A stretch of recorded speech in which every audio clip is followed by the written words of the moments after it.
Unit 8. Never Stop Learning. Page 50. Exercise 2. Perspectives. A survey. Part A. Listen to a survey that a school is conducting about student preferences. Check the students' answers. Okay, let's start. 1. Would you rather study on your own or join a study group? A. I'd rather study on my own. B. I'd rather join a study group. C. I'd rather do both. I guess I'd rather join a group. 2. Would you rather take an art course or a professional course? A. I'd rather take an art course. B. I'd rather take a professional course. C. I'd rather not take either. I'd rather take a language course. I'd rather not take either. I think I'd rather take a language course. 3. Would you prefer to take an online course or a traditional course? A. I'd prefer to take an online course. B. I'd prefer to take a traditional course. C. I'd prefer not to take either. I'd prefer to hire a private tutor. Let's see. I'd prefer to take an online course.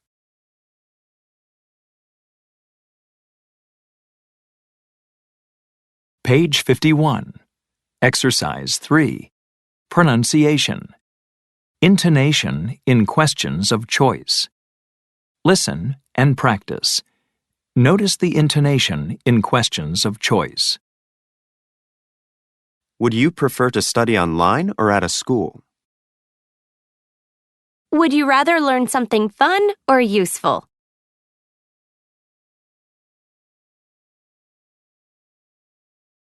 Page 51.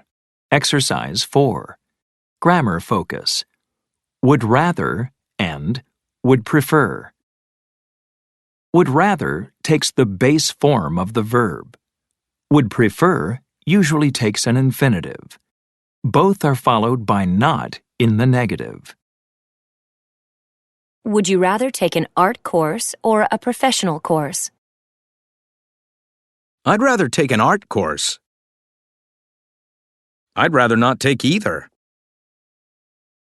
I'd rather take a language course than study art.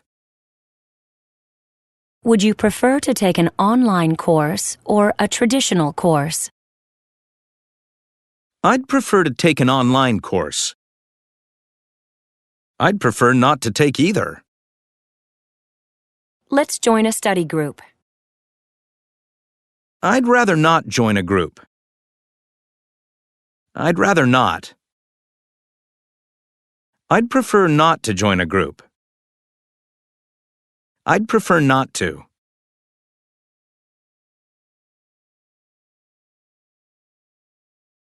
Page 52. Exercise 5. Listening. Do what you love. Part A. Listen to a conversation between a student and his guidance counselor. Check the suggestions the guidance counselor gives. Hello, Yvonne. How great to see you. How are your classes going?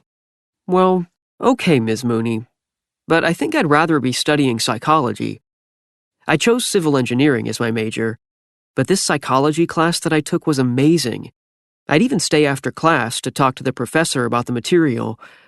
I never do that in my other classes. That's great.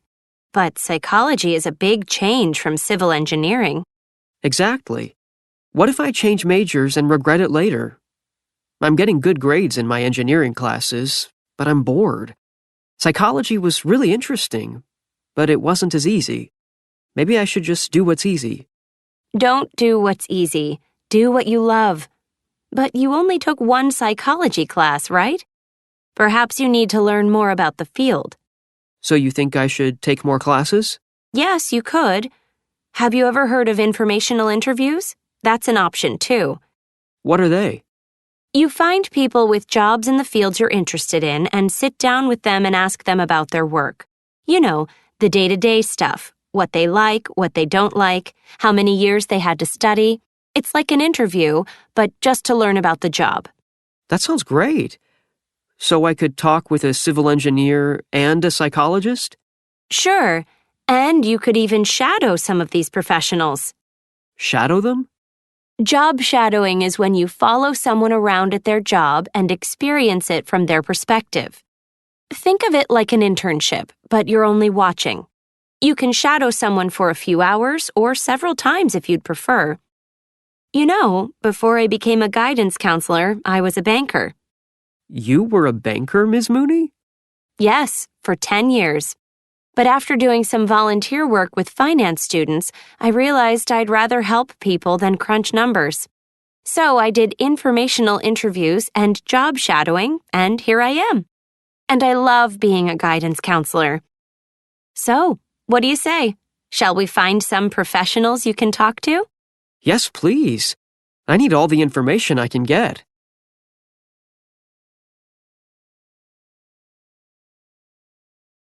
Page 52. Exercise 8. Conversation. It works for me. Part A. Listen and practice.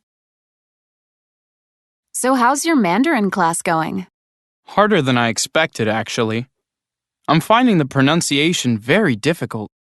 Well, I imagine it takes a while to get it right. You know, you could improve your accent by watching movies.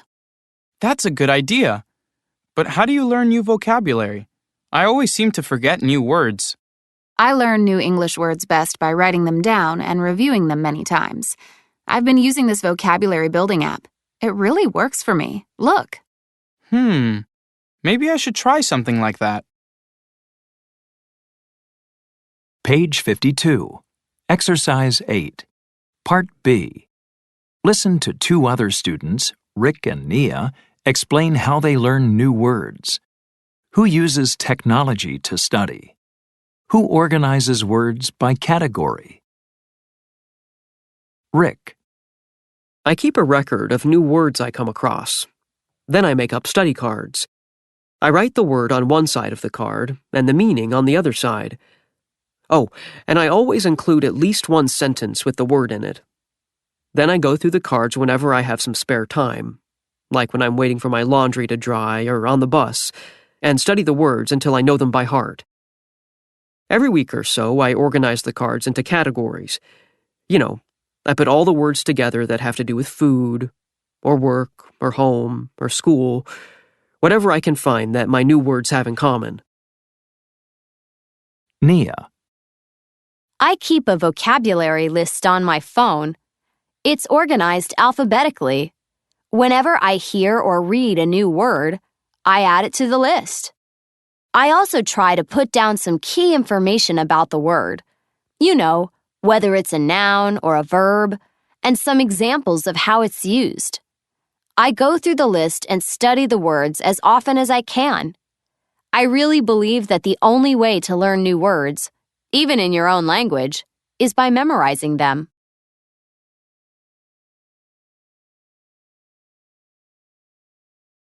Page 53. Exercise 9. Grammar focus. By plus gerund to describe how to do things. You could improve your accent by watching movies. I learn new words best by writing them down and reviewing them many times. The best way to learn slang is not by watching the news, but by watching TV series.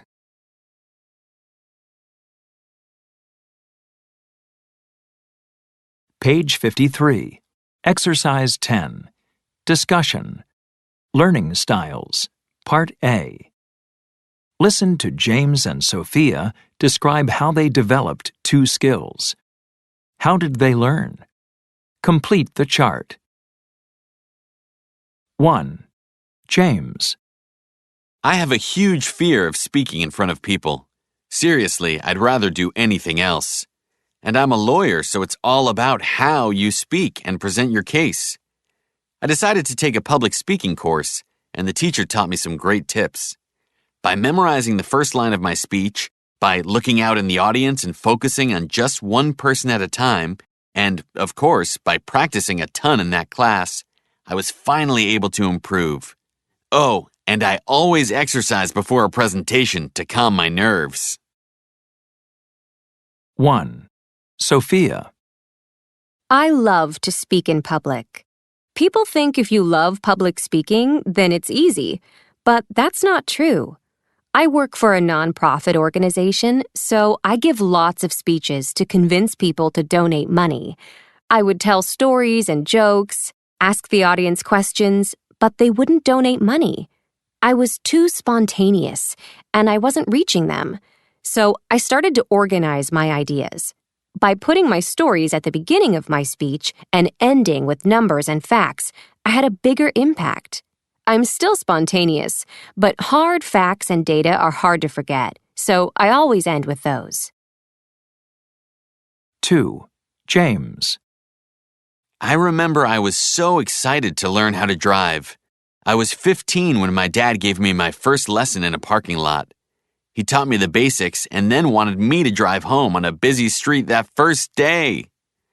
He said that by learning on the road with other drivers, I would never forget the basics.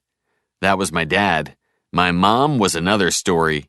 She was so nervous that we never left the parking lot. I never practiced with her again. And it took her 6 months to get in the car with me, even after I got my license. 2. Sophia. I'm from New York City, where most people don't even learn to drive until they're older. But not me. I first tried when I was 18 with my mom. I wanted to visit a friend, so we went in my mom's car. I thought by going slowly I'd be fine, but I hadn't thought about parking. And in the city, parking is impossible. After 30 minutes of trying to park and almost hitting 2 cars, I just wanted to go home. But my mom insisted we keep practicing. So we drove outside the city, where I finally could relax and get comfortable driving.